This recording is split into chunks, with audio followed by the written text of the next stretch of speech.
Hi, and welcome back. Today we're going to be looking at Chapter 31, Modernism and Postmodernism in Europe and America from 1945 to 1980. In this first half of the lecture, we're going to be looking at the end of the Modernist period. And then in the second half of the lecture, we're going to be looking at, well, the postmodernist period. So if you guys are ready, let's go. Okay, so we last left off talking about modernism, and let's refresh our memories a little bit. Let's talk about what the conditions of modernism are. So we have a rejection or subversion of traditional themes and subject matter, a rejection or subversion of traditional methods, materials, and practices, a rejection of illusionism in favor of abstraction, and an emphasis on the inherent qualities of the materials used, truth to materials. There's also going to be an emphasis on innovation and a reliance on chance. And we saw all of these play out. We saw a rejection or subversion of traditional methods with Cubism, with German Expressionism, with the Fauves. We also them using applying paint in ways that artists didn't normally paint. We saw the synthetic cubist period with artists using materials like newspaper clippings and wallpaper and things like that. We saw the Dada artists using photo montage and photo collage and cutting pictures out of newspapers and stuff. So a rejection of traditional materials. We saw a rejection of illusionism and more of an embracing of abstract forms. Also, we saw an emphasis on the inherent qualities, so that old truth to materials we've been seeing since back to Courbet. All right, so today we're going to be looking at sort of major changes once again in the world. We're going to be starting our survey today right after World War II. Where the world looks something like this. And we're going to end the chapter at the end of the second part around the year 2000, really the year 1980, but close enough. This map is from 2000. And you can see the world changes once again in very drastic ways. So let's talk a little bit about what's going on in the world in 1945. So what we, of course, see the end of World War II. And World War II was even more devastating than World War I. We saw the effects of the First World War, what was thought to be the war that was going to end all wars. And, of course, the effects were devastating, with something like over 14 million people dead. But with World War II, those numbers are almost tripled. The numbers of casualties in World War II is astronomical. It's something close to 41 million people. And Europe, especially after the war, is, more or less traumatized, right? You're talking about a society that has literally been ripped apart. Physically, politically, economically, in every single way possible. You're looking at a continent in devastation. And as you can imagine, the attitudes very much of Europeans, and the European artist we'll be studying, is one that is, to find a better word, is bleak. We're looking at people that often are very cynical. They've seen the worst in humanity, and so their views of humanity aren't, well, necessarily all unicorns and rainbows. We're also going to be seeing the rise of a philosophical movement called existentialism, which basically this centers on the analysis of individual existence in an unfathomable universe. Existentialists believe that the universe is almost incomprehensible to us. We will never fully be able to understand it. And so we have to assume responsibility for our own actions, because there are no other real rules. And if there are rules, if there is, say, a God in charge, or if there is some sort of set kind of models for behavior or goodness or morals, we can't understand them. And this idea that we are, there's like this sort of inherent tragedy in being human, and that we are, in the end, are sort of responsible for our own actions of trying to be sort of doing what's right and what's doing good, but we don't really know what's right or good. And you can imagine after in a world that's post World War II, a world that saw the Holocaust and the extermination of 6 million, Jewish people, that saw, the death of 41 million people total in the conflicts. It's just a devastating number, and there's a sense that, once again, the world does not make sense. Let me move my coffee cup. There's two big philosophers here. There's Soren Kierkegaard and there's Jean-Paul Sartre, who are the two sort of granddaddies of existentialist thought. And Sartre especially basically says that God doesn't exist, or if he does exist, he's ignoring us, or it doesn't. It's incomprehensible what he's doing. And if God does not exist, then the individual must constantly struggle in isolation with the anguish of making decisions in a world without absolutes. Existentialism basically says we're all alone and kind of abandoned. It's a very sort of bleak outlook. This is the work of a Swiss artist named Alberto Giacometti, who is friends with Jean-Paul Sartre. And in fact, Sartre believed that Giacometti's works were sort of the perfect embodiment of existentialist philosophy. Typically, Giacometti's figures are solo figures. They're alone and abandoned, just like existentialist philosophy says we are. They're often sort of faceless. They're often sort of crudely done, as if, to sort of reflect the imperfect qualities of being a human being. There's also this idea of all of Giacometti's figures are sort of elongated and stretched. The proportions are very thinned out. Once again, a sort of, in some ways a reference to the austerity that people were forced to live in during wartime, where people didn't have enough food, and starvation was a real factor, but also this idea of sort of being emotionally thinned out, of having sort of your soul has been kind of stretched to its breaking point. But there's this idea that these figures are almost like shadows. They're almost like figures, like burnt shadows on the walls of Hiroshima and Nagasaki when the United States bombed those Japanese cities, leaving burnt imprints of people. So certainly there is a reference to the war here, and the conditions that people were living in, sort of mentally and physically, after the war. It was bleak, it was lonely, and morals were in flux.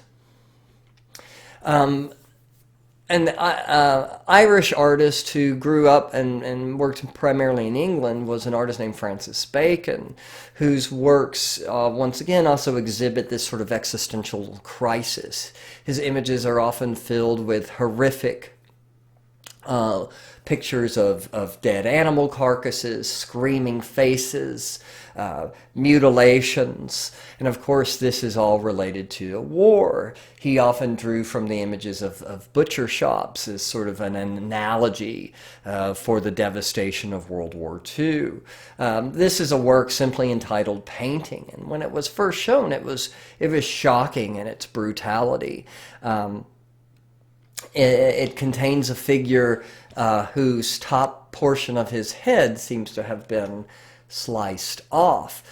This is probably a reference to the British wartime Prime Minister Neville Chamberlain, who was known for carrying an umbrella, and this is an umbrella here. Then we see this sort of slab of meat in the background, almost appearing as kind of a crucifixion, in probably reference to the many people who were sacrificed, in this war effort, both soldiers and civilians. But the picture that Bacon paints is one that is bleak and violent and grotesque. Bacon also drew heavily from artists from the Renaissance and the Baroque period. His favorite artist was Velázquez, who he imitated quite a bit. In this work, Figure with Meat, there is an explicit references to Velázquez's portrait of Pope Innocent the 10th, but instead of this sort of regal noble figure representing sort of the authority of rulership and of sort of traditional rulership in the church, we see this figure who is blurry and barely there, sort of screaming in this kind of existential horror of the incomprehensible violence of the world. This is pretty heavy-duty stuff, but I think it's important to see because it is a reflection of many European artists' mindset post-World War II. Jean Dubuffet is another artist who sort of reveled in ugliness. In fact, he was an artist involved with a group of artists who referred to their works as crude art. One of the main guys behind this concept of crude art was the poet André Breton, who was also one of the main guys in Dada and Surrealism, always shaking things up in the background here in the mid-20th century and early 20th century. And Dubuffet especially wanted to create art that rejected sort of the elite intellectuals of the art movement, and kind of like the Dada before him sort of wanted to burn down these kind of sacred and holy institutions like the art world. And for him, he said it's the imbeciles, it's the idiots who really know what's going on. But he intentionally imitated the art of children. He imitated the art of the insane in his work. Because there's this real feeling that the world doesn't make sense, that the world is violent and incomprehensible and unfair, and maybe at all of our hearts we're just a bunch of crazy children fighting with each other. And so this art is sort of meant to reflect that kind of existential crisis, as you can see in Jean Dubuffet's Uneasy Life. Another artist affected by violence and the social conditions of his day is the Armenian artist Arshil Gorky, who grew up in an occupied state when Armenia was occupied by the Turkish, and he grew up Orthodox Christian under a rather strict Islamic rule who were persecuting the Christians of Armenia. His father fled the country to escape, abandoning him and Gorky and his mother. His mother ended up dying in a refugee camp after severely injuring her arms. He moves to America, where he changes his name to Arshil Gorky. This is not his original name. It's Vasdanik Manu Gadoyan, but he changes his name to Arshil Gorky, which in Russian means bitter Achilles. So this is a man who is literally shaped by the horrific events of his childhood. In fact, he never fully gets over it. He committed suicide after having a really sort of bad run in his life. He had a fire where he lost all of his paintings, all of his work. The woman he was in love with cheated on him, committed adultery, and he injured his arm. And he thought for a while it probably would heal, but he didn't know that, and all of these things compounded, and he unfortunately committed suicide. Like a lot of his paintings, these are his work refers to his childhood, and this refers to a sort of a place that was thought to have supernatural powers in his home village of Corkum. There was this place called the Garden of Wish Fulfillment, where there was this sacred sort of tree, this what was called a wishing tree, and it was believed that if a woman rubbed her breast against the tree, it would, sort of close to her bosom, her heart, then it would, the wishes would come true, and you would tie a piece of fabric, scrap of fabric, sort of an offering that your wish would be granted. And we can see sort of a very abstract version of this. You can see the woman and her hair. You can see her breast here. You can see the tree in the middle. And then over here we have a pair of sort of slippers, an abstract view of some slippers, which is what Gorky's father left him after he abandoned the family. And so there's this real feeling of, you know, what's his wish, right? To have his family back, to have his childhood return to normal. Now, he drew heavily from the automism, remember that automatic sort of creating of art, almost at random. That was part of the surrealist movement. He's drawing heavily from that here. But, you know, Gorky is still, there's still some vaguely identifiable forms, the woman, the tree, the slippers in here. But he is edging up towards purely abstract art. And even though Gorky is considered an abstract expressionism, the movement, abstract expressionism, comes out of New York City in the 1940s. And there is going to be several kinds of abstract expressionism. The first we're going to look at is called action painting. And the guy behind action painting and really abstract expressionism, the guy who puts this movement on the map, is an American artist named Jackson Pollock. And Jackson Pollock was an artist who trained, you know, who had a classical background in painting. He trained under the American regionalist Thomas Hart Benton. His first works were working for the Works Progress Administration, painting giant murals for post offices and government buildings and things like that. And he painted in this rather realistic sort of style. But Pollock started to experiment with abstraction. And I can't talk about Pollock without talking about the fact that he was an alcoholic, because this condition, his disease, influenced his painting, and even though it will ultimately kill him, he will die in his early 40s due to a drunk driving accident where he kills himself and two passengers. Pollock struggled with his alcoholism. And Pollock actually went to therapy where he learned about the teachings of a psychologist named Carl Jung, Jung. And Carl Jung had this idea of a sort of universal unconsciousness. He believed that sort of in all human beings is this sort of shared story, a kind of shared ideas, shared culture, shared meaning. You know, he believed this is why so many myths, for example, tell the same kinds of stories from culture to culture to culture, because we actually have this kind of shared universal unconsciousness. And like the surrealist wanted to tap into the subconscious, Pollock wanted to tap into this sort of universal meaning as a way of really kind of like making himself better. Because he felt like if he could get to something pure and primal inside himself, maybe he could get over his alcoholism. And so he started to adopt some of these methods that the surrealists used, randomness and chance especially, because he felt like if he turned off his conscious brain and let his unconscious brain come out, he could kind of tap into this deeper meaning.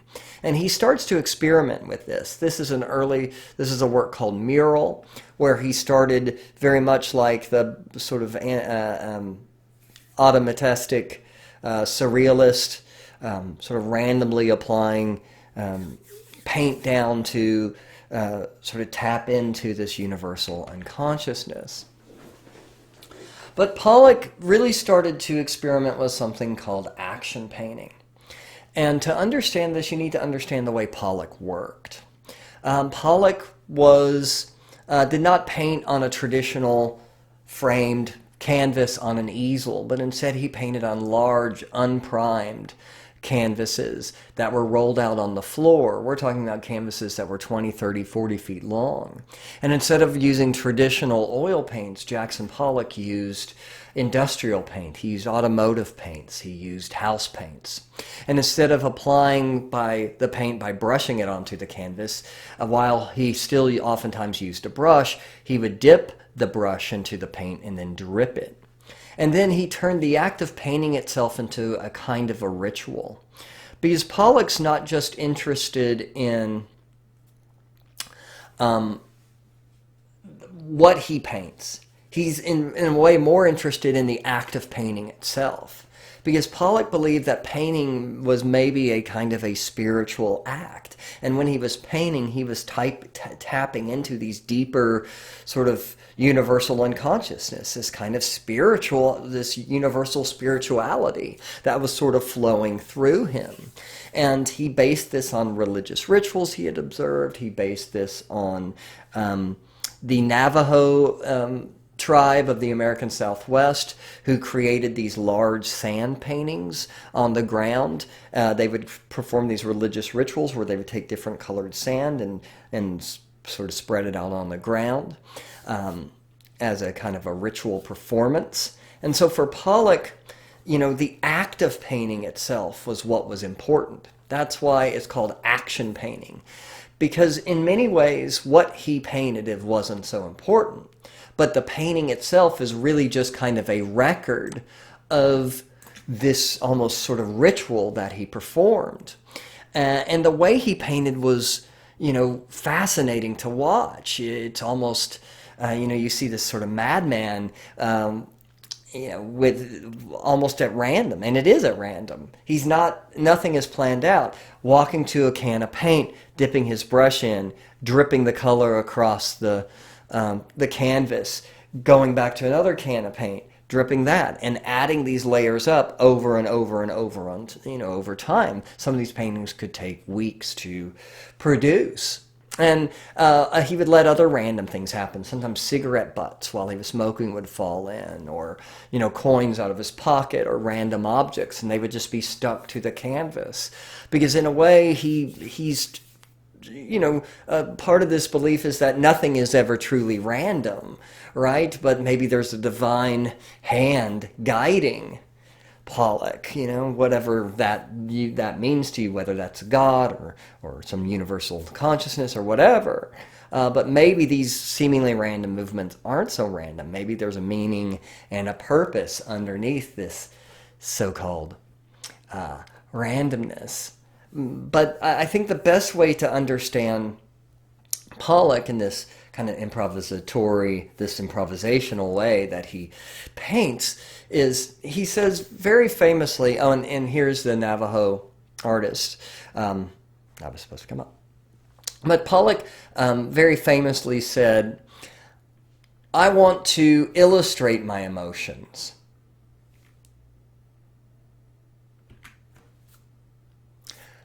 I think to understand Pollock, we have to think about something very famous that he said, which is, I don't want to illustrate my emotions. I want to express them. So let's think about this. What does this mean? Well, what does to illustrate mean? I mean, of course, to illustrate means you make a picture of, right? So if I want to illustrate anger, well, I draw, I can make an angry emoji. But if I want to express anger, I punch somebody in the face, right? That's the difference. Illustration of an emotion and actual expression of the emotion. And that's what Pollock wants to do. He wants to sort of express himself physically through his actions, hence the name action painting, onto the canvas. Pollock was written up in Life magazine. And this became a huge deal because this was really the first time anybody had really ever seen this abstract expressionist form of painting, and became kind of a sensation. Because Pollock, in many ways, the reason he's so important is not just how he painted in this sort of new, weird, crazy way of painting, but it's what he represented. For a lot of people in the world, Pollock represented American culture. And so, let's think about this in context. Europe at this point, in many ways, is, if not dead, it is severely wounded from the war. And if anybody came out of the World War II the victor, it is the United States, in terms of economics, in terms of cultural influence. The United States is now sort of on top of the world. And we've already talked about the influence of the United States with jazz and the Harlem Renaissance. So people are now looking to America as sort of this new kind of cultural force. And Jackson Pollock and the abstract expressionist represented some kind of a concept of American culture that a lot of people thought was pretty cool, that they found intriguing. Because Pollock represents something new and brash. He represents individualism. Right? Pollock's going to do things his way, and he doesn't care whether you like it or not. And if you think it's ridiculous or crazy or whatever, that's your problem, man, not his. Pollock also is this kind of macho dude, right? He's from Cody, Wyoming. He was this kind of cowboy character. And instead of wearing sort of a traditional artist smock or a beret, he's out there stomping around in blue jeans or coveralls or work boots. And when somebody asked him why he used automotive paint, he very famously said, if it's good enough for Ford, it's good enough for me. So in many ways, Pollock represents this kind of rugged individualism. He's sort of macho, he's hard drinking, he likes to go out and get in bar fights on occasions, he's got to do things his way, and if you don't like it, you can go whatever, right? And so he kind of represents this rugged individualism that people associate with American culture. And it's big, right? It's not tiny little dainty studio painting. This is easel painting. This is big, manly, American painting on a giant scale. He's stomping around on a big 40-foot piece of canvas, not some little dainty painting on an easel. And so this represents something new and exciting. And his style of painting was very much like jazz, because jazz in the 1940s and 1950s became very improvisational, where soloists would sort of improvise these often crazy solos right off the top of their head, right on the spot, as sort of an expression of their individuality. And in many ways, that's what Pollock is doing. He's improvising these dripping paint splatters as he goes along, in the same way that a jazz trumpeter would improvise their work. Pretty cool. So Pollock creates this sensation with his large action paintings, with his large dripped works. There was a guy named Clement Greenberg. And Greenberg's a really important guy because he supported Jackson Pollock and he supported the abstract expressionist. But Greenberg is an art critic. And he's one of the most important guys in 20th century art because it is his writings and it is his sort of ideas that helped kind of unify not only the abstract expressionist artists, but really any artist who worked abstractly in the middle of the 20th century. And there's a lot of them. But Greenberg is really just kind of brought forth this sort of updated version of this concept of truth to materials. And he referred to it as a purity in art. And he says here, purity in art consists in the acceptance, the willing acceptance of the limitations of the medium of the specific art. The purely plastic or abstract qualities of the work of art are the only ones that count. So in other words, the materials and the way those materials are put on canvas or sculpted or whatever the medium is, the materials are the most important thing. And what those materials cannot do are the most important things to a work of art. Not meaning, but materials. It follows that a modernist work of art must try to avoid communication with any order of experience not inherent in the most literally and essentially construed nature of its medium. Among other things, this means renouncing illusion and explicit subject matter. The arts are to achieve concreteness. Purity by dealing solely with their respective selves, that is, by becoming abstract or non-figurative. So he believed if art really wants to be art, it has to reject illusionism. Because if an art is trying to look like a person, it's not really being art, right? That's what Greenberg is saying. If an art is trying to look like a dog, it's not being art, it's trying to be a dog.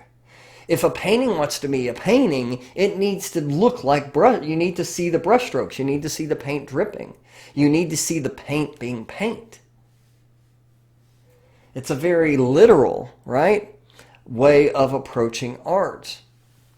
Lee Krasner was married to Jackson Pollock, and in many ways put her career on hold to help support her husband. But she herself was actually a great abstract expressionist, and in my opinion, better than Pollock. But a lot of times her work is sort of overshadowed by her husband. And she also had to deal with this rather drunken and oftentimes angry man, sometimes on top of sort of sacrificing her career. But her work, like her husband, is abstract, where the inherent qualities of the paint or whatever medium she's using is what the work is supposed to be about. Another abstract expressionist, who's also considered an action painter, is an artist who didn't always work purely abstractly, and this is Willem de Kooning. De Kooning is an artist who sometimes actually painted representational images, meaning he painted pictures of things. And his most famous series is a series of women that he did, and these are based on women smiling in ads of Camel cigarettes. But the way he painted them is very much in line with the abstract expressionist in that it was more about the process of the painting that was important. And Willem de Kooning would actually paint, like I think this painting took him 2 years or something to complete. But he would paint it and then he would scrape away the painting and then he would paint it again. Sometimes if he was feeling really angry, he would jab at the painting, and there's places where in this painting where there are tiny holes or places where even he had to stitch the canvas back together. So in many ways, these paintings, whether we're looking at Willem de Kooning's or we're looking at Lee Krasner or we're looking at Jackson Pollock, these paintings are records of an event. They think of these paintings almost as like footprints in the sand. These are records of the process in which the artist painted. And that's weird. I know. I understand it. That's hard to get your head around. I did not necessarily love abstract expressionism the first time I saw it. I think also to really understand abstract expressionism, like most of the works of art we've seen in this class, you need to see it in person. Because these works are huge. They're massive. They're cinematic in their scope. You know, I mean, some of these paintings are the sizes of they're 10, 20, 30-foot paintings.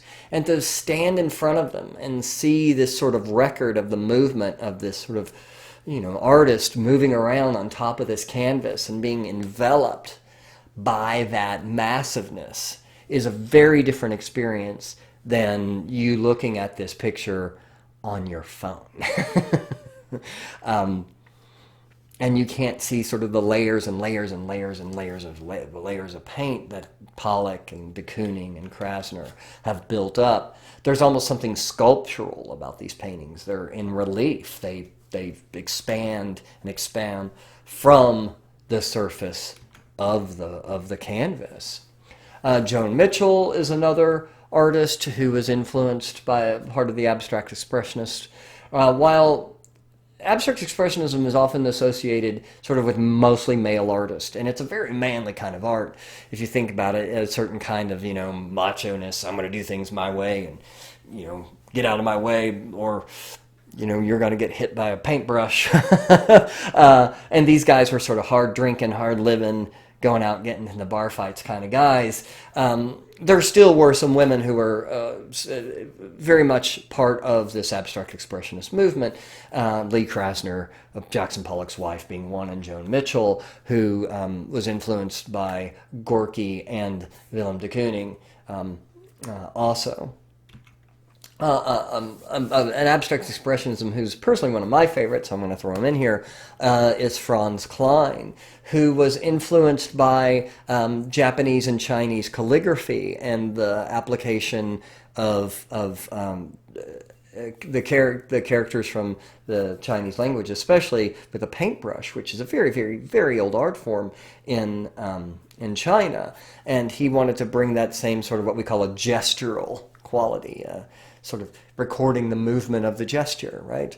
This kind of free-flowing sort of way of applying paint that he saw in Chinese and Japanese art to these abstract forms. Robert Motherwell is another abstract expressionist, but this guy is less interested in action painting and sort of recording his action on the canvas as he is using color to express himself. Now, your book and I are going to use the term color field slightly differently, because color field is one of those expressions that there's some critics will say color field is a completely separate thing than abstract expressionism, and others will say no, it is very much a kind of abstract expressionism. And you will sometimes see some artists labeled color field artist in one book, and you will see them called something else in another book. So I'm not here to split hairs. I'm not here to, I just want you to know that, like, how I classify some of these artists is different than how your book classifies some of these artists. Labels can be very useful things until they're not, right? And until, because, labels are there just so we can sort of put things in categories. But some artists are, work in several different categories. And so one critic or historian might slap this label on them, and another one might slap another. But what's important about the artists that we're studying right now in this part of the chapter is that these are all artists who are abstractionists. And they all believe that you should in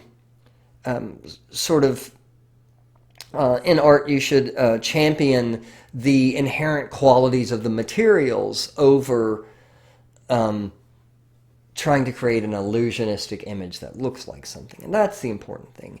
And these artists also almost always worked on a large scale, which is important. But for Motherwell, color is the most important thing for him. But the most, I think, important color field artist is a guy named Mark Rothko, another guy whose life ended in tragedy when he committed suicide. But Rothko is a fascinating artist, because even though we call him an abstract expressionism, you'll see that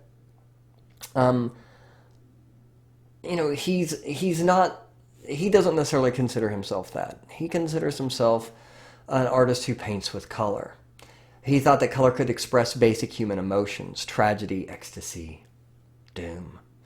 And he says, the people who weep before my pictures are having the same religious experience I had when I painted them. So here's another guy who associates color with spirituality, just like Kandinsky did, just like many other artists that we have seen so far have. And Rothko painted large paintings. His paintings were typically all the same size. They were all almost 8 feet tall and almost 5 feet wide. And standing in front of a Rothko, like a Pollock or a Lee Krasner or any of these abstract works, you are sort of overwhelmed by it. And we kind of lump all of these artists into what we call the New York school, because all of these abstract artists were basically working in New York. But for Rothko, like Kandinsky decades before him, believed that color could express emotion, it could express spirituality. And he says, I'm not an abstractionist. I'm not interested in the relationship of color or form or anything else. I'm only interested in expressing basic human emotions: tragedy, ecstasy, doom. So, for him, it's like, this orange isn't just orange. This orange is confusion or, inability to comprehend things or whatever. It could be anything. It could be, oftentimes our own interpretation is what we bring to these. But he wants this color to sort of represent a kind of a spiritual or emotion, a spiritual state or an emotion in the viewer, just in the same way that he experienced it when he painted. His works aren't generally pure color. Once you stand up close to a Rothko, you see there's lots of variations within the way he's applied the color. Just like our emotions and spirituality can be very complex, so too are the colors that Rothko uses, with layers and layers and layers of various shades and tones, creating this very complex color. If you want to see, I think, the best example of what Rothko is about, you can travel to Houston, Texas, and you can go visit the Rothko Chapel, which was built in 1971. And the Rothko Chapel is a chapel. It's a rather small chapel that is not, it is sort of multi-denominational. Anybody who wants to go in and worship can. It is basically a little octagonal kind of space inside with large purple paintings. In photographs, the paintings often look black, but they're really kind of a dark purple. And when you get up close, like in all of his paintings, there's subtle variations. It's not the same tone of purple the entire painting. And there's no natural, there's no artificial light in the Rothko Chapel. It's all natural light, and there's this large sort of diffuser of the light at the top. So when you sit there, the light comes in. It's very subtle. But as you're sitting there, as the clouds pass in front of the sun, and if you sit there long enough, the sun, of course, the earth moves around the sun, and this will change the quality of the light and the intensity of the light and everything else about the light. And all of a sudden, the paintings appear to change. And this is, the idea is that this is meant to put you in sort of a spiritual state. And I've been here a few times, and every time I go, there's always somebody praying or meditating or something in this chapel, with the idea that this color will help kind of induce this spiritual state. Another artist who is often associated with color field is Helen Frankenthaler, who, like all of these abstract expressionists, used large canvases. But she's just kind of the opposite. All of these other artists apply, the way they apply the paint is what's important, right? Jackson Pollock dripping the paint, or Willem de Kooning literally sort of attacking the canvas.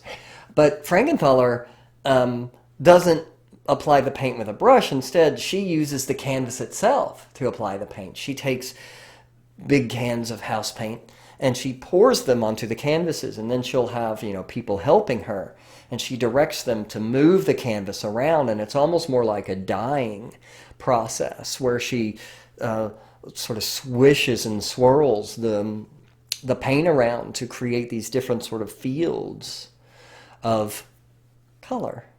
And a lot of hers are often, her images are often related to geography. This one, of course, is called The Bay, and while it certainly does not look like any specific place, it does in some ways resemble an aerial view of land and water.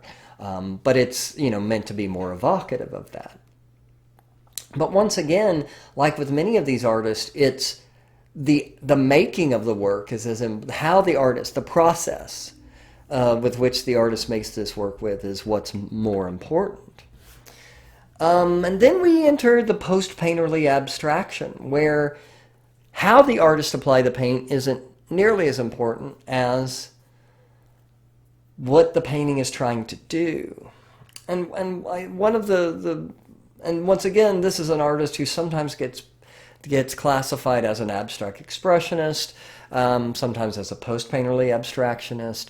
But Barnett Newman is a guy who very much wanted the paint itself to sort of tell kind of or the color to tell a story, much like Rothko did. But he doesn't want his own personal style to kind of interfere with the art. He reduces the painter's marks, so hence the name post-painterly. It's almost as if this wasn't painted by anybody, as if it's just this sort of perfect thing that exists. Let's look briefly at this painting by Ellsworth Kelly, another post-painterly abstractionist. Now, this term was coined by Clement Greenberg, our buddy who was the big proponent of abstract expressionism. And in many ways, post-painterly abstraction is sort of a fulfillment of what Greenberg was saying, which was that paintings should really kind of speak for themselves. And in a way, there's this desire to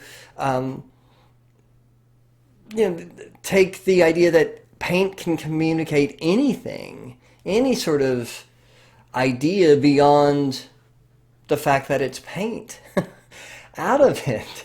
I know this is really weird, wacky stuff, right, guys? But, post-painterly abstraction, if you're looking for a definition, it's characterized by cool, detached rationality, emphasizing tighter pictorial control. So it lacks that expressiveness of abstract expressionism or color field, which, think of it like, some kids in coloring books color within the lines and some don't. Well, the abstract expressionist would definitely not color within the lines. The post-painterly abstractionist definitely would. It's all about control and order for them. Frank Stella is another post-painterly abstractionist. PPA, maybe? I don't know. And not only is he sort of creating this mechanical application of paint that almost looks like it was printed on, not hand-painted, although it was hand-painted, but he also treats the canvas itself almost like a three-dimensional object, almost like a sculpture. His canvas here is actually, shaped to sort of reflect the shapes of what's painted. So really, a painting is no longer a picture of something, like a frame with a image of a thing inside of it, or even an expression of a thing inside of it. For the post-painterly abstractionist, the whole painting, even the frame, even the shape of the painting, is an art object. So this gets weird, bear with me. So it's not just expressing something. It's not just an image, right? It is now an entire thing. And paintings have always been things, right? The painting is not just the picture that's on it, but it's the wood of the frame. It's the way the canvas is folded in the back and stapled. The paintings are a physical object. And we often forget that because we see pictures of paintings in books and on videos and in projections in classrooms, but we often don't see the paintings themselves. And we have to remember a painting is an object. And so for the post-painterly abstractionists, they're often emphasizing that objectiveness, the fact that the entire painting is a thing. Every part of it is part of the work of art, not just the image on the canvas. Op art. I know you guys are probably thinking, can I opt out of this? But op art is another form of abstraction, but it's a little more playful because op art literally means optical art, and it often plays with optical illusions. And like this work here by Bridget Riley, who's one of the main op artists, she was influenced primarily by Georges Seurat, who worked 80 years before, the neo-impressionist who invented pointillism. But she is interested in the optical illusions that can be created by the application of paint onto a canvas, just like Georges Seurat and the Impressionists were. So she, in this very abstract way, created these optical illusions. And this became rather kind of a cultural phenomenon because in 1964, Life magazine published an article about op art. And you started to see op art patterns in fashion. You started to see it in advertising. You started to see it sort of everywhere. And here's an example of an op art dress, which I think is actually rather cool. I don't think I could pull it off, but maybe one of you could. And this desire for abstraction, sort of reducing things to very basic kinds of shapes and forms, just like the post-painterly abstractionists did, can also be found in sculpture, especially in the work of the artist David Smith, as you see here with, well, a bunch of cubes, right? So that leads us to minimalism. Minimalism is a very complicated style of art because the term minimalism just doesn't refer to the fact that the artist wanted to reduce things to sort of the basic minimalist forms. And that is certainly true. But they also want to reduce the meaning of art. Oh, I should have had this open.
So minimalism takes this concept of sort of truth to materials to its sort of most obvious conclusion.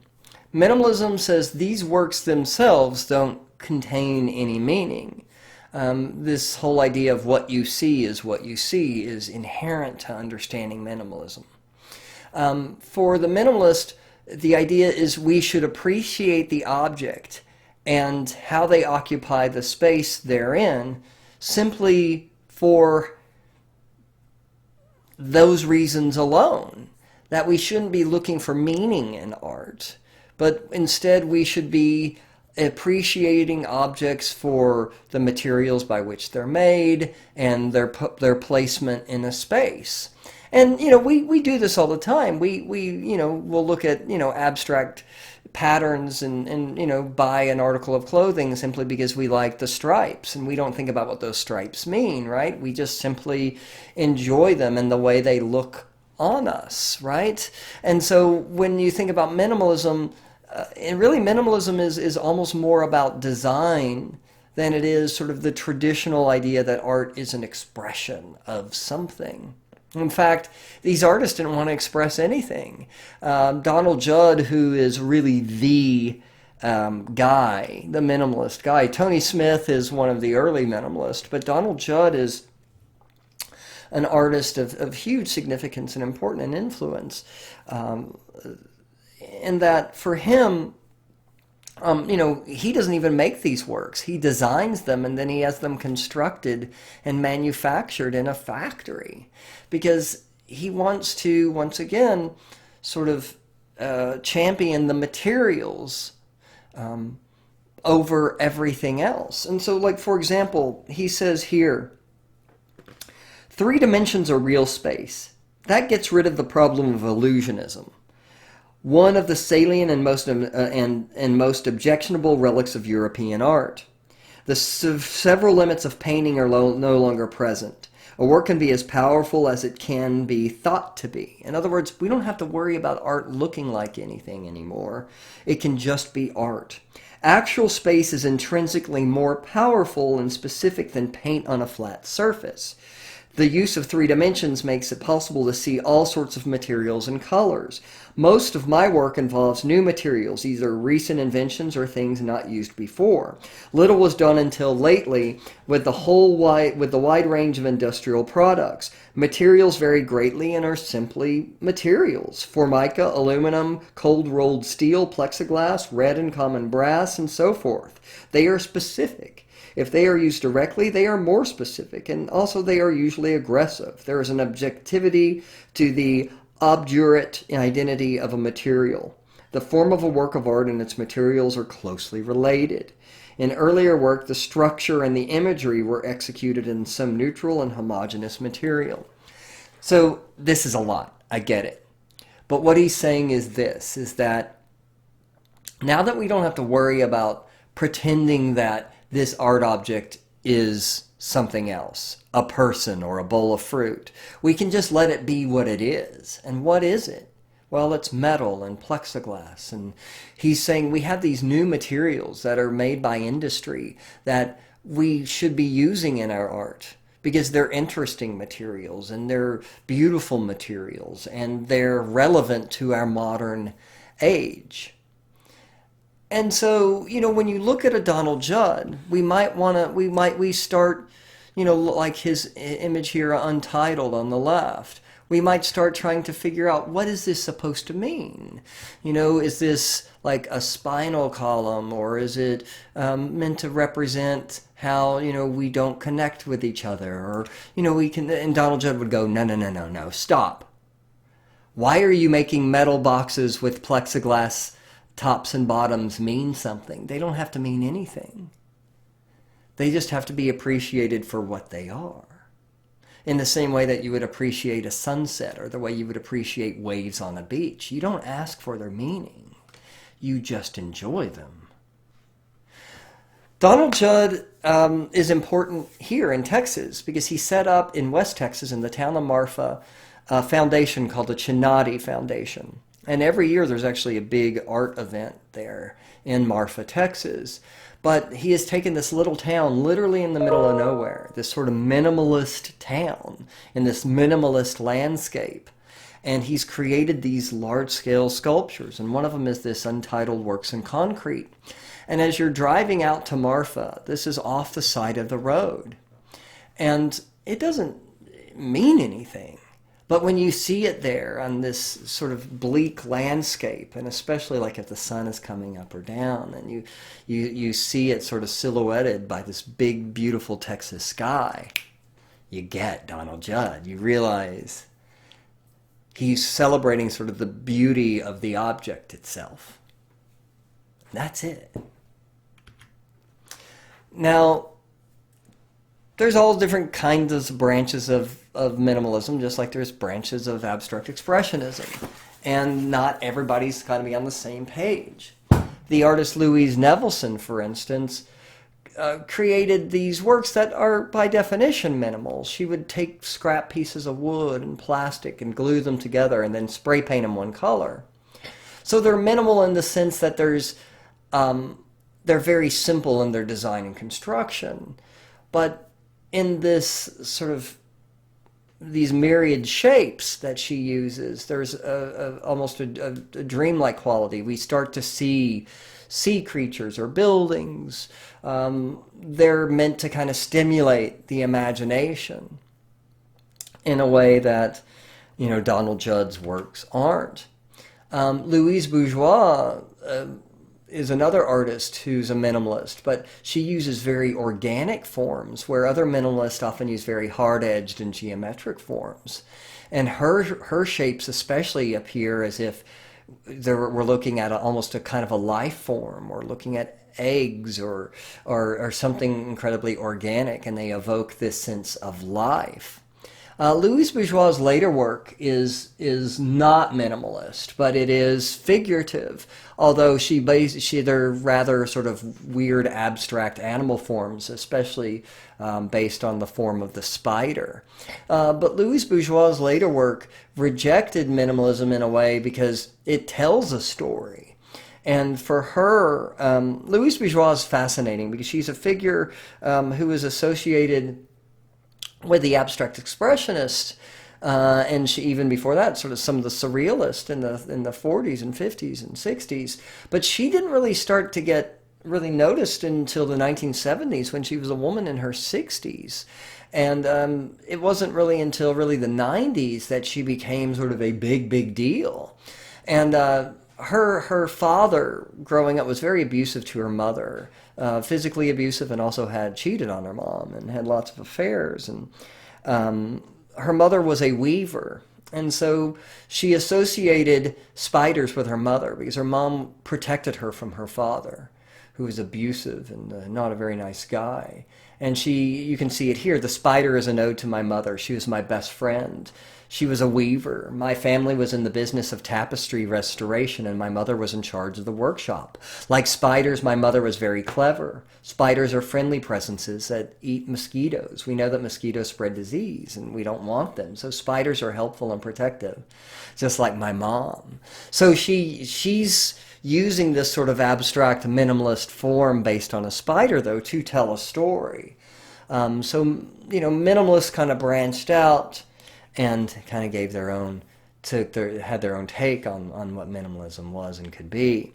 This is from the San Francisco Museum of Modern Art, and this is an image of my wife, who we went to the museum 2 years back now, and there was a Louis Bourgeois exhibit, and if you were afraid of spiders, you would have hated it because they were everywhere in all sort of shapes and sizes, from very small to mammoth building size spiders. But they're absolutely fascinating to see in person.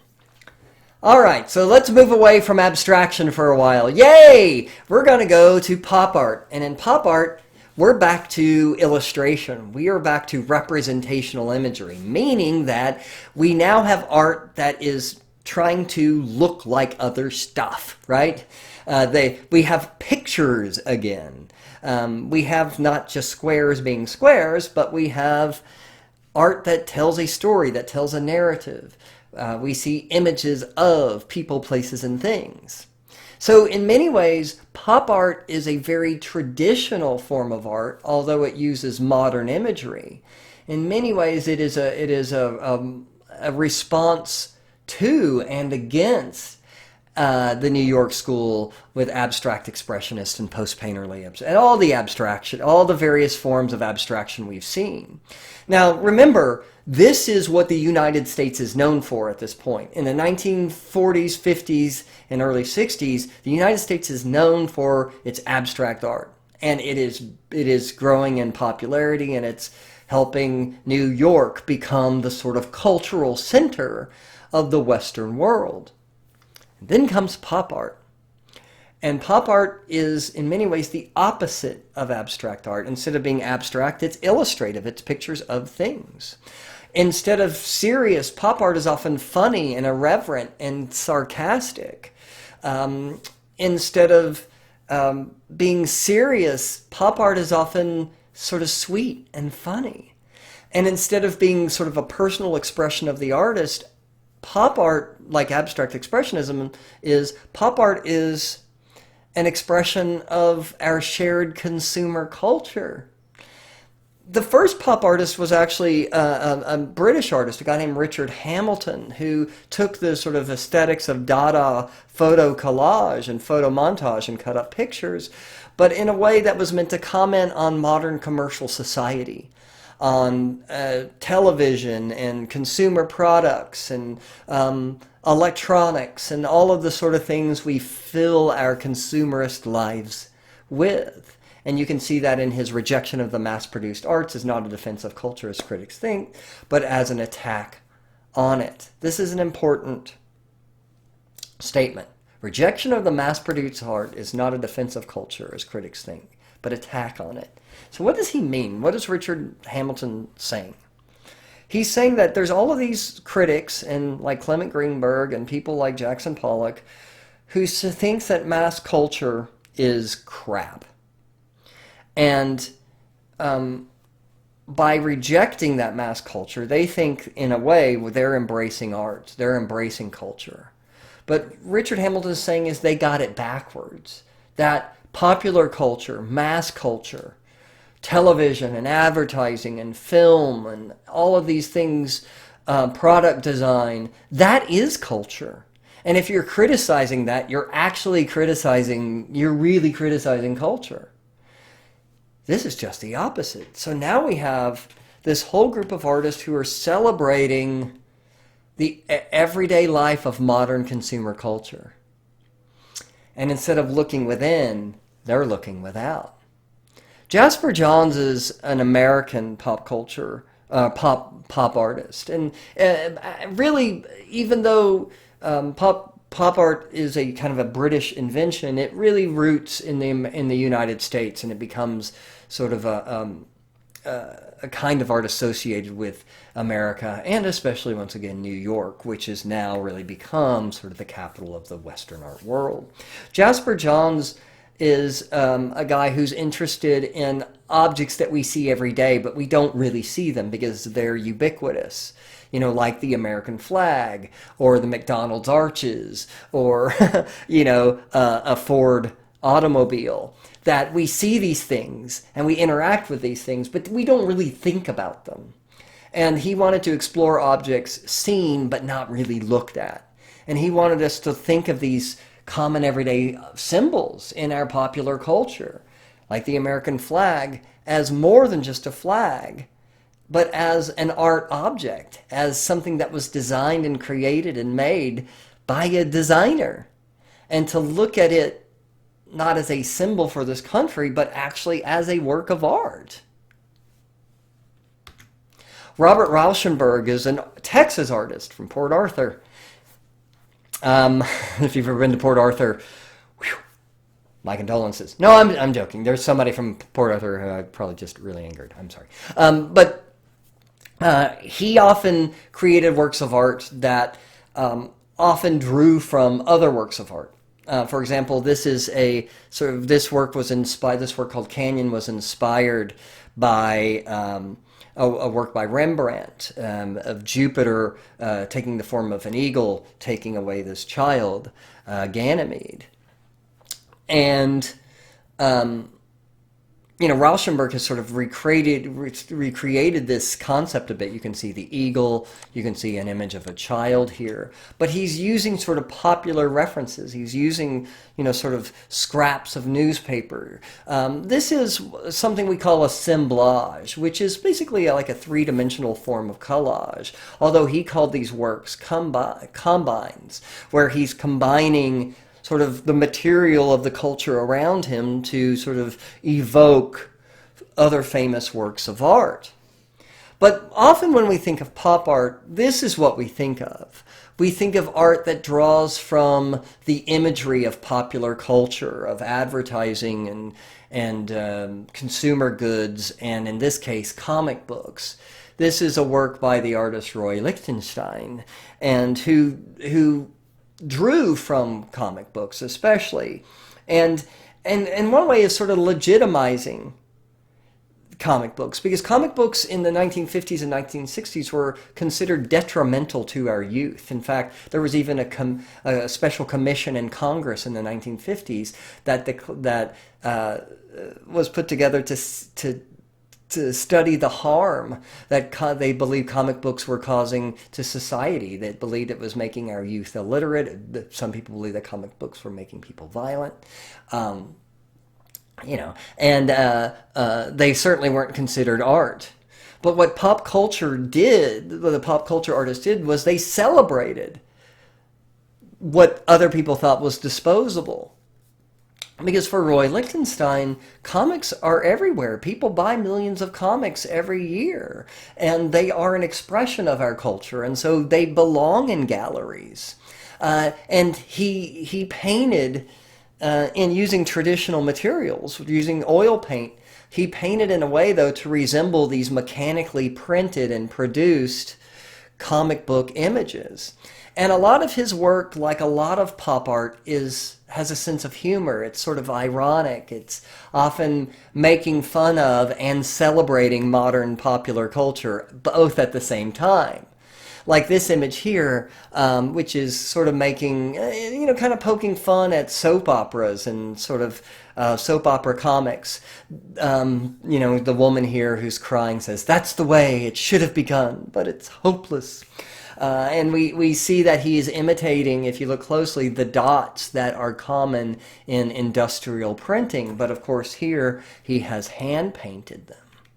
And so even though this is using the language of modern culture, comic books and mass-produced printing, in many ways this is a very traditional image. It is a picture of a woman, right? It is a picture that that tells a story.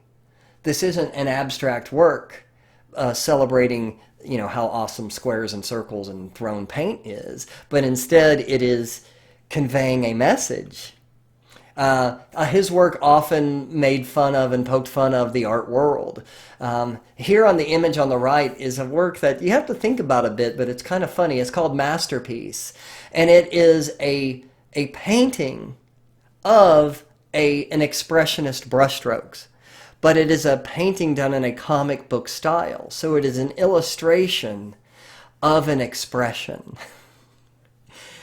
Yeah, maybe only nerds like me find that funny. But it's certainly sort of making fun of this idea that a brushstroke can be this incredible work of art, or a drip of paint like Jackson Pollock could be this incredible work of art. Roy Lichtenstein has made a very detailed representation of an expressive brushstroke. And here in the left, he's sort of making fun of the typical New York abstract expressionist artist with his girlfriend saying, "Brad, darling, this painting is a masterpiece. Soon you'll have all of New York clamoring for your work." He's kind of, poking fun a little bit at these self-important artists. But of course, if we want to understand pop art, and if we really want to see the artist who created this sort of popular concept of what pop art is, we have to talk about Andy Warhol, who's not only the most important pop artist, but I would argue one of the 5 most important artists, I just pulled that number out of thin air, but one of the most important artists of the 20th century, and maybe all time, we'll see. Certainly a divisive artist. But to understand Andy Warhol and pop art in general, we need to understand his background. He comes from a commercial art background, as did many of the pop artists. He's not trained in a traditional art school, but he went to Carnegie Institute, where he learned how to become a commercial designer. And Andy Warhol's first works were designing American greetings, birthday cards. We're designing shopping bags for Marshall Field stores. So Andy Warhol is not coming from this background where he studied Michelangelo. He comes from a background where he studied design.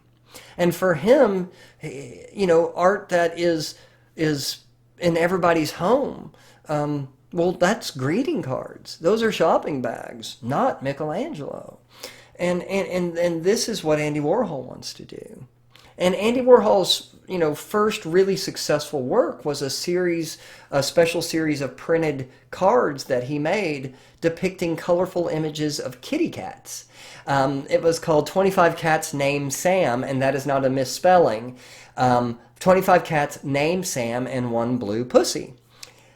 And there it is. There's our little blue kitty cat down here at the bottom. This is a work the name came from a collaboration with his mother, who actually came up with the name. And you can see her original writing here. But Andy Warhol grew up very, very poor. He was the child of Polish immigrants, grew up in Pittsburgh, and he had aspirations to live the life of a celebrity and a movie star because he admired those people. He loved those people growing up.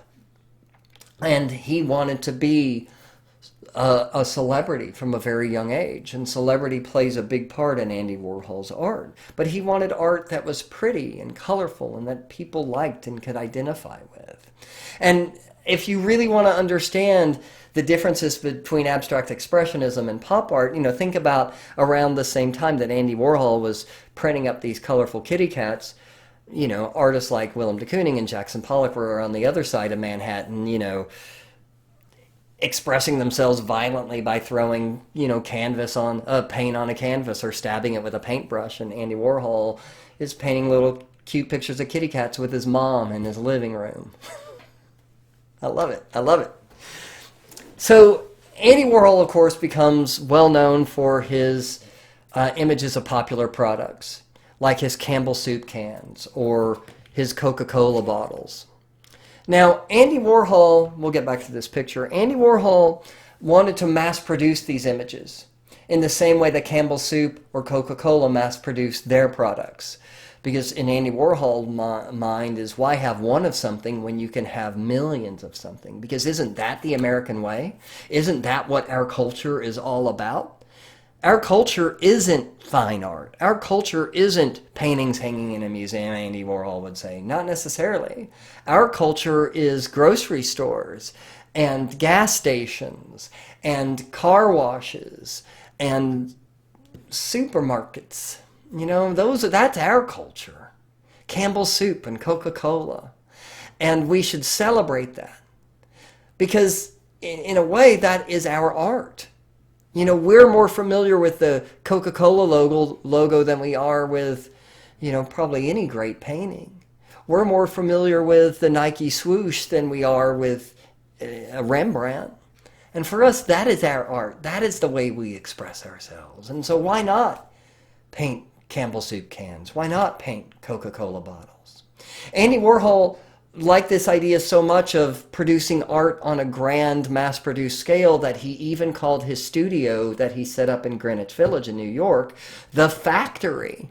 And he didn't paint his works using traditional techniques, brushes, and oil paints or acrylics, but instead he used a technique called screen printing, which you're seeing here on the right, which is a technique used to mass produce things like t-shirts and posters. And he would produce his work this way, using these mechanical techniques. But I think if you really want to understand what Andy Warhol is about, we have to look at his image of Marilyn Monroe. And he created dozens of variations of her image. But as I said earlier, Andy Warhol was obsessed with celebrities because he understood that in America, celebrities are like Campbell soup or Coca-Cola. They're products that we consume. We buy magazines with their pictures on the cover. Now, today, in the era of social media, we subscribe to their, Instagrams or Facebooks or whatever is the popular social media of the day. And we consume them in the same way we consume other products. And they're mass-produced. We see pictures of their faces over and over and over. And those faces become like brands to us. They become icons. They become like the Nike swoosh or the McDonald's arch. I mean, these pictures of Marilyn Monroe, I didn't have to tell you this was Marilyn Monroe. I'm sure every single one of you recognized her. And yet you probably couldn't tell me the name of a Marilyn Monroe movie or anything that she really ever did. Maybe a few of you could, but most of you couldn't. I'm not saying that's a bad thing. She was an actress who, was operating 60 years ago. Why would you know this stuff? And yet you know her image. You know her face. You may not know anything about her life, but you could recognize her in an instant. Why? Because you've seen her a million times. And Andy Warhol understood that there was sort of a disconnect between the image that an artist that we know a celebrity by and the person behind that image. And this image of the Marilyn, what's called the Marilyn diptych, I think shows this. On one side, we see this colorful, iconic image of Marilyn Monroe. Once again, mass-produced in Warhol's factory using the screen printing technique. Because why have one Marilyn when you can have dozens of Marilyns? But on the other side, we see that Warhol has warped the image. One of the ways he kept this mass production technique still personal is that he didn't clean the screens. After you print a few images, you're supposed to clean the screens out, otherwise the ink gets sort of clogged up in the holes of the screen. But he didn't do that because that to him is the personal human touch, are the imperfections. And so some of the images appear blurry or smeared. But it's also, if you think about this, the black and white image is meant to represent the real Marilyn, whereas the color image is the face we see on magazine racks in the grocery store, right? That's the image on the left is the icon of Marilyn, but the image on the right is the real Marilyn, the Marilyn who overdosed on pills, the Marilyn who struggled with loneliness, Marilyn who was never satisfied with herself and who got married several times because she felt like she just wasn't lovable. A Marilyn whose life ended tragically and she died alone despite the fact that she was loved and admired and desired by millions of people. That Marilyn gets lost. That Marilyn fades away. The woman who was born Norma Jean is forgotten. But what remains, what makes her immortal, is the symbol of Marilyn, is the icon, is the logo, is the brand of Marilyn. And that's what Warhol wanted. He wanted that immortality of the brand, the icon, the golden arch, the Nike swoosh. He knew that was forever. What's great about this country, Warhol says, is that America started the tradition where the richest consumers buy essentially the same as the poorest. You can be watching TV and see Coca-Cola, and you know the president drinks Coke. Liz Taylor, who was the biggest actress in the world at the time, drinks Coke. And just think, you can drink Coke too. A Coke is a Coke, and no amount of money can get you a better Coke than the one the bum on the corner is drinking. All the Cokes are the same, and all the Cokes are good. Liz and Taylor knows it, the president knows it, the bum knows it, and you know it. So what Warhol is saying here is that while other people say that modern consumer culture might be shallow, it might be, even detrimental to society, he's saying there's something that equalizes us. It's egalitarian, that it's fair, that in a way it gives everybody the same opportunity because of mass consumerism. We all buy the same stuff. We all drink Coke. We all eat McDonald's or Subway or Chipotle or whatever your choice is. But you know what I'm saying, right? We all go see the same Marvel movies. We all drive Hondas or Fords or, we all drive the same, 5 different brands of cars. We all either use an iPhone or an Android. And it doesn't matter if you're a billionaire or you're a guy, sleeping on your best friend's floor. You're still using the same damn phone, guys. And Warhol is saying that's what makes this country great. We are equalized by our love and use of the same stuff. By Campbell Soup and Coca-Cola and McDonald's. And Warhol understood the power of the brand, and he turned himself into a brand. I mean, his image is iconic. This weird blonde wig he wore. He understood that you had to become almost sort of like a cartoon character of yourself if you want to obtain that kind of fame.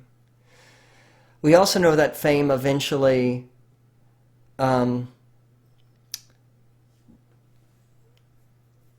was detrimental to Warhol's life. He surrounded himself with all these eccentric kinds of figures, and this one woman who was mentally disturbed shot him. And in the late 1960s. And this was something he never fully got over. And when he died in the mid-80s, he had suffered years and years and years of complications from the gunshot wounds from where she shot him. And he, in many ways, suffered the same sort of tragic fate that many celebrities suffer. A sort of a violence at the hands of their own fans. Or violence at their own hands. But celebrities often, not always, but often suffer a dark fate. And Warhol, I think, maybe understood that. And he certainly understood that better than a lot of other people, because he himself there was an attempted assassination on his life. And yet, for Warhol, I would imagine that was probably worth it, because now that he himself is a celebrity, and this sort of iconic image, he will last forever. The most famous thing Warhol ever said was, in the future, everyone will be famous for 15 minutes. And I think Warhol understood more than anybody else the age we live in now. And he said this almost 50 years ago, if not 50 years ago now. He said that in the future we will all be famous for 15 minutes. And of course, he didn't have social media back then. There was no Instagram, there was no Facebook, there was no TikTok. That didn't exist. The idea of the viral video was decades away. And he didn't but he knew that we lived in a society where your average person could achieve some sort of fame, because we're a culture where that is something that we all desire. All right, that's where we're going to stop today. We'll continue next time with our continued survey. All right, guys, have a good rest of your day.